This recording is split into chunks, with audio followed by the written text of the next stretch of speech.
जय हिंद दोस्तों। SSC GD के आंसर की आने के बाद सभी बच्चों के मन में सबसे बड़ा सवाल यही है कि आपका कट ऑफ कितना हो सकता है, कितने नंबर पे आपको फिजिकल की तैयारी शुरू करनी चाहिए। आज के इस वीडियो में मैं इसी टॉपिक के विषय में आप सबसे बात करूंगा और रैंक मित्रा का एक डाटा दिखाऊंगा जो कि 85,000 बच्चों का डाटा है, जिसमें बताया गया है कि आपका स्कोर कितना बन रहा है और उस स्कोर पे आपको नॉर्मलाइजेशन में कितने अंक मिलेंगे। उसके साथ साथ एक बच्चे का डाटा दिखाऊंगा जिसका स्कोर 160 में से 160 बन रहा है। पूरी जानकारी दी जाएगी आपको इस वीडियो के माध्यम से। इस वीडियो को देखने के बाद आपको कट ऑफ की वीडियो नहीं देखनी पड़ेगी, आपको एग्जैक्ट आपको कट ऑफ पता चल जाएगा। तो मैं उम्मीद करता हूं कि आप सभी लोग इस वीडियो को लास्ट तक जरूर देखेंगे। दोस्तों, यदि आपको यह वीडियो अच्छा लगे तो आप सभी लोग इस वीडियो को लाइक कर सकते हैं। अपने दोस्तों के साथ इस वीडियो को शेयर करना ना भूलें। दोस्तों, कट ऑफ से पहले मैं आपको एक डाटा दिखाना चाहता हूं। जो डाटा है कि 150 से लेकर के 160 जो अंक पाया है वो कितने स्टूडेंट हैं, कैटेगरी वाइज कितने स्टूडेंट हैं। उसके साथ साथ 140 से लेकर के 150 नंबर कितने स्टूडेंट पाए हैं, 130 से लेकर के 140 नंबर कितने स्टूडेंट पाए हैं कैटेगरी वाइज। ये डाटा पहले मैं आपको दिखाना चाहता हूं। इसको समझ लेंगे तो आपका पूरा कट ऑफ का खेल समझ लेंगे। लेकिन इससे भी पहले मैं आपको बताना चाहता हूं कि कितनी वैकेंसी है और कितने गुना बच्चों को फिजिकल के लिए बुलाया जाएगा। वो बातें सभी बातें इन सभी चीज़ों से रिलेट करती हैं। अगर आप इसको समझ लिए तो आप पूरा कट ऑफ का खेल समझ जाएंगे। देखिए, जैसा कि आप सबको पता होगा, आपके एसएससी जीडी के एग्जाम में 26,146 पदों पे आपकी वैकेंसी आई है और इसका 8 गुना बच्चों को फिजिकल के लिए बुलाया जाएगा। यानी कि लगभग 2 लाख बच्चों के आसपास आपका फिजिकल के लिए बुलाया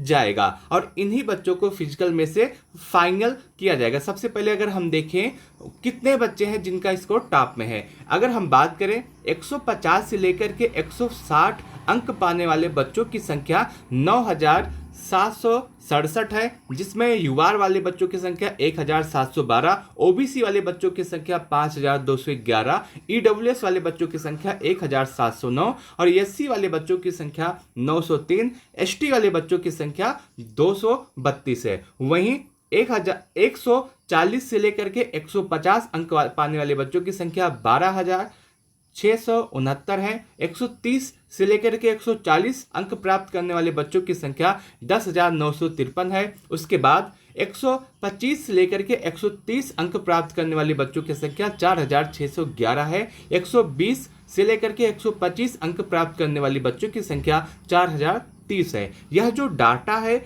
ये समय के अनुसार थोड़ा सा बदलेगा, क्योंकि अभी सभी बच्चों ने अपना डाटा फिल नहीं किया है। जैसे जैसे जो डाटा आ रहा है उसके हिसाब से यह बताया जा रहा है। अब बात करते हैं जो रैंक आईक्यू का असली वाला डाटा आया है उसके विषय में, और जो रैंक मित्रा का असली वाला डाटा आया है उसके विषय में। देखिए, यहाँ पे पूरी जानकारी दी गई है कि फर्स्ट पे कौन है, सेकंड पे कौन है। जो डाटा फिल किया गया है 85,000 लगभग बच्चों ने अपना डाटा दिया है, उसके आधार पे सबसे पहले आलोक कुमार का नाम आता है, जो कि 160 में से 160 अंक पाए हैं और इनका नॉर्मलाइजेशन स्कोर 175.987 हो जाता है। यानी कि लगभग नॉर्मलाइजेशन में 15 अंक मिले हैं। ये डाटा रैंक मित्रा का डाटा मैं आपको पहले बता दे रहा हूं और 160 में से 160 बच्चा स्कोर किया है। अब कैसे बताएं, कैसे क्या प्रूफ है कि 160 में से 160 ही किया है। देखिए, जो रैंक मित्रा का डाटा होता है उसमें आप अपना जो आंसर की है उसको फिल करते हैं तो वो आपको पूरा बताता है कि आपके कितने सही हैं कितने गलत हैं। तो इस डाटा के गलत होने के चांस बहुत ही ज़्यादा कम है। सही डाटा ये लिया गया है। और पिछली बार जो आपका एसएससी जीडी का एग्जाम हुआ था उसमें जो बताया गया था इसके माध्यम से कि आपके नॉर्मलाइजेशन में कितने अंक मिलेंगे, वो सेम उसी आधार पे आपको नॉर्मलाइजेशन में अंक मिला था। और इस बार भी आप यही मान के चलिएगा कि नॉर्मलाइजेशन में आराम से 15 से 20 अंक का फायदा होने वाला है। जो कठिन शिफ्ट वाला बच्चा है, जो हार्ड शिफ्ट वाला बच्चा है, उसको आराम से 20 नंबर के आसपास नॉर्मलाइजेशन में अंक मिलेगा। और वहीं बहुत सारे बच्चों का यह भी सवाल था कि नॉर्मलाइजेशन में अंक कम होते हैं या नहीं। तो मैं आपको बता दूं, एसएससी जीडी के नॉर्मलाइजेशन में अंक कम नहीं होते हैं। आपका 1 या 2 नंबर का फायदा होगा अगर आपका एग्जाम सबसे ज्यादा इजी शिफ्ट में हुआ है तब भी। अब मैं आपको दूसरे बच्चे का एक दिखाना चाहता हूं, जो कि आपका है आशीष कुमार वर्मा, जिसका स्कोर 155.75 है और इसको नॉर्मलाइजेशन में 174 अंक हो जाता है। लगभग इसको भी 14 अंक का नॉर्मलाइजेशन मिला है। उसके बाद एक रिजवान नाम का बच्चा है, जिसका स्कोर 155.5 के आसपास बन रहा है। तो आप यहाँ पे पूरा डाटा देख सकते हैं कि कैसे स्कोर बन रहा है और उसके साथ साथ आपको नॉर्मलाइजेशन में कितने अंक का फायदा मिल रहा है। पूरी जानकारी आपको इस वीडियो के माध्यम से दी जाएगी। आपने यह सभी कुछ जानकारी देख ली है। अगर आपने अपना डाटा फिल किया होगा तो आपको भी यह जानकारी दिख रही होगी। और बहुत सारे बच्चों का यह डाटा है, 1 या 2 बच्चों का डाटा नहीं है, लगभग 85,000 बच्चों का यह डाटा है। और फिजिकल में लगभग 2 लाख बच्चों को बुलाया जाएगा। तो आप यह मान के चल सकते हैं कि ये आधे बच्चों का डाटा तो आप यहाँ पे मिल ही गया है।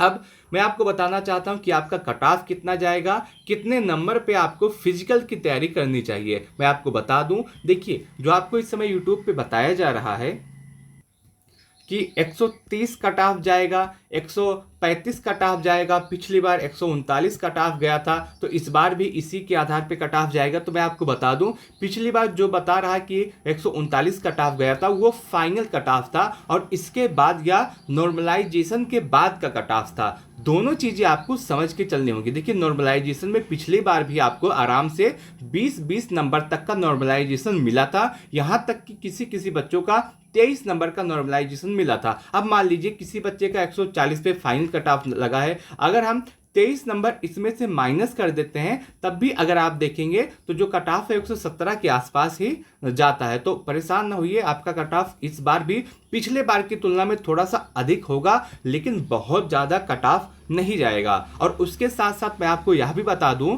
कि आपका जो रो मार्क है उसके आधार पर मैं आपको कट ऑफ बताने वाला हूं। अगर कट ऑफ की बात करें सबसे पहले उन राज्य की बात करता हूं जहां पे आपका कट ऑफ बहुत ही ज़्यादा जाता है, आपका कट ऑफ बहुत ही हाई रहता है, जिसमें आपका यूपी, उत्तर प्रदेश, मध्य प्रदेश, राजस्थान, हरियाणा, बिहार, दिल्ली और उत्तराखंड जैसे राज्य आते हैं। यदि आप लोग इन राज्यों से हैं और आपका जो रो मार्क है वो यूआर से 125 ±2 है तो आप बिल्कुल सेफ जोन में हैं। आपको फिजिकल की तैयारी अवश्य करनी चाहिए और इतने नंबर पे पूरा चांस है कि आपका फाइनल सिलेक्शन फिजिकल के लिए अवश्य 100% फिजिकल के लिए आपको बुलाया जाएगा। और फाइनल सिलेक्शन नॉर्मलाइजेशन जैसे होता है उस आधार पर डिपेंड करेगा। अगर आपका एग्जाम हार्ड शिफ्ट में हुआ है और आपको नॉर्मलाइजेशन में अधिक नंबर मिलते हैं तो आपका फाइनल सिलेक्शन हो जाएगा। वहीं यदि आप ओबीसी हैं और आपका इस रो मार्क 120 ±2 के आसपास बन रहा है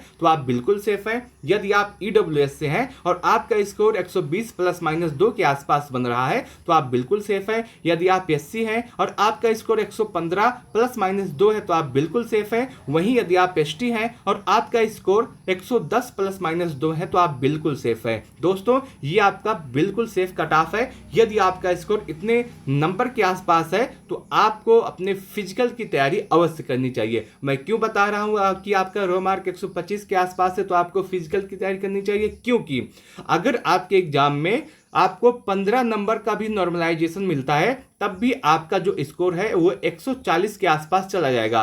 और जिस बच्चे का स्कोर नॉर्मलाइजेशन के बाद 140 या उसके आसपास रहता है उसको फाइनल सिलेक्शन पे पूरा चांस है कि उसको हो जाएगा। तो आपको रो मार्क से मतलब है, क्योंकि अभी किसी को नहीं पता है कि आपको नॉर्मलाइजेशन में कितना नंबर दिया जाए और किस शिफ्ट वालों को कितना नंबर दिया जाए। इसीलिए मैं आपको रो मार्क के आधार पे कट ऑफ बता रहा हूं कि यदि आपका स्कोर यूआर से 125 ±2 के आसपास है तो आपको फिजिकल की तैयारी अवश्य करनी चाहिए। और मैं यहां तक कहूंगा कि यदि आपका 120 के आसपास स्कोर बन रहा है, आप किसी भी स्टेट से हैं, किसी भी कैटेगरी से हैं, आपको अपने फिजिकल की तैयारी अवश्य करनी चाहिए, क्योंकि फिजिकल में बहुत सारे बच्चे फेल होते हैं आपने देखा होगा जो आपका दिल्ली पुलिस का एग्जाम हुआ था उसमें फिजिकल में बहुत सारे बच्चे फेल हुए थे क्योंकि फिजिकल के लिए समय नहीं दिया गया था। और आपका जो ये वाला एग्जाम है इसमें भी फिजिकल के लिए ज़्यादा समय नहीं मिलने वाला है, तो फिजिकल में भी बहुत सारे बच्चे फेल होंगे। और उसके साथ साथ जो आपका फाइनल कट ऑफ होगा, मेडिकल में भी बहुत सारे बच्चे फेल होते हैं, फाइनल कट ऑफ इसी के आसपास रहेगा। इसमें 2-4 नंबर आपका बढ़ेगा, इससे ज़्यादा आपका फाइनल कट ऑफ नहीं बढ़ेगा। और यदि आपका इतना स्कोर है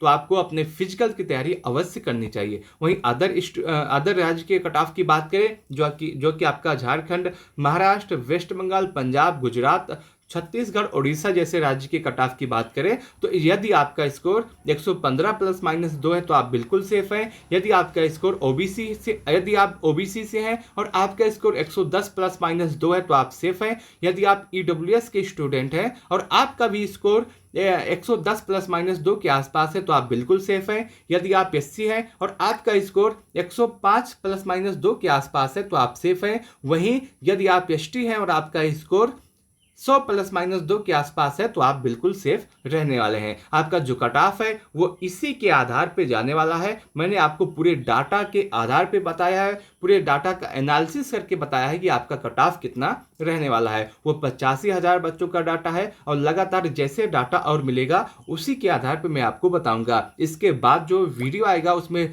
रैंक आईक्यू के डाटा का पूरा एनालिसिस किया जाएगा, उसके बाद बताया जाएगा कि उसके आधार पे आपका कट ऑफ कितना रह सकता है। लेकिन यदि आपका स्कोर अभी 120 के आसपास है, मैं आपको फिर से बता रहा हूं कि यदि आपका स्कोर 120 के आसपास है, आप किसी भी स्टेट से हैं, किसी भी कैटेगरी से हैं, आपको अपने फिजिकल की तैयारी अवश्य करनी चाहिए क्योंकि किसी को भी नहीं पता है कि आपका नॉर्मलाइजेशन में कितने नंबर का फायदा मिले और आपके शिफ्ट में कितने नंबर का फायदा मिले। और आपका जो कट ऑफ है रो मार्क के हिसाब से इसी के आसपास जाने वाला है। मैं उम्मीद करता हूं कि आपको यह पूरा वीडियो अच्छा लगा होगा, पूरी जानकारी अच्छी लगी होगी। यदि आपको वीडियो अच्छा लगा हो तो आप सभी लोग इस वीडियो को लाइक कर सकते हैं। अपने दोस्तों के साथ इस वीडियो को शेयर करना ना भूलें। आपके मन में कोई भी डाउट, कोई भी सवाल, कोई भी कंफ्यूजन रह गया है तो आप कमेंट सेक्शन के माध्यम से पूछ सकते हैं। उसके साथ साथ आप अपने स्कोर को जरूर बताइएगा कि आपका आंसर की आने के बाद आपका कितना स्कोर बन रहा है। मैं आपको बताने का प्रयास करूंगा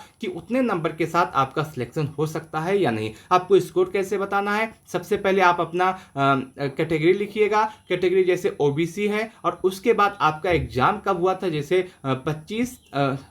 24/2/2024 और उसके बाद आप अपना शिफ्ट लिखिएगा कि आपका शिफ्ट कौन सा है और उसके बाद आप अपना स्कोर लिखिएगा कि आपका स्कोर कितना बन रहा है। बस आप इतना लिखिएगा, मैं आपको बताने का प्रयास करूंगा कि आपका उतने नंबर के साथ सिलेक्शन हो सकता है या फिर नहीं, कि आपको दूसरे एग्जाम की तैयारी करनी चाहिए। इस वीडियो को लास्ट तक देखने के लिए आप सबका बहुत बहुत धन्यवाद।